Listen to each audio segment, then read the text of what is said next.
ராமநாதபுரம் மாவட்டம் கஞ்சம்பட்டி கால்வாய் உடைந்து 5க்கும் மேற்பட்ட கிராமங்களை வெள்ளம் சூழ்ந்திருப்பதாக அண்மை தகவலை நாம் பார்த்துக் கொண்டிருக்கிறோம். கூடுதல் விவரங்களை எமது செய்தியாளர் பிரின்ஸ் வழங்க கேட்கலாம். வணக்கம் பிரின்ஸ், இது குறித்தான கூடுதல் விவரங்கள். வணக்கம். அதாவது ராமநாதபுரம் மாவட்டத்தை பொறுத்தவரை முதுகுளத்தூர், கமுதி, கடலாடி உள்ளிட்ட பகுதிகளில் கடந்த 2 நாட்களாகவே மழை பெய்து வருகிறது. அதன் அடிப்படையில் சாயல்குடி அருகே டிஎம் கோட்டை, டி கரிசல் குளம், அன்னநாயக்கன்பட்டி உள்ளிட்ட பகுதிகளில் ஏற்பட்ட மழை காரணமாக காட்டாற்று வெள்ளம் பெருக்கெடுத்து ஓடுகிறது. 5க்கும் மேற்பட்ட கிராமங்களுக்கு செல்லும் சாலையில் இந்த வெள்ளமானது சூழ்ந்துள்ளது. இதனால் அந்த பகுதியில் சாலைகளும் துண்டிக்கப்பட்டுள்ளதால் கிராமத்திலிருந்து அன்றாட அத்தியாவசிய பணிகளுக்கு செல்ல முடியாமல் பொதுமக்கள் தவித்து வருகின்றனர். மேலும் போக்குவரத்தும் துண்டிக்கப்பட்டுள்ளது.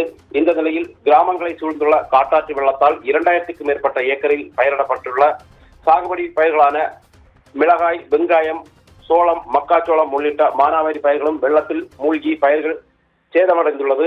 இதனால் விவசாயிகளும் கவலையடைந்துள்ளனர். மேலும் சம்பந்தப்பட்ட அதிகாரிகள் வெள்ள பாதிப்பு ஏற்பட்ட இடங்களில் சென்று ஆய்வு செய்து அதற்கான நிவாரணத்தை வழங்க வேண்டும் எனவும் அப்பகுதி மக்கள் கோரிக்கை விடுத்துள்ளனர். கூடுதல் விவரங்களுக்கு நன்றி பிரின்ஸ்.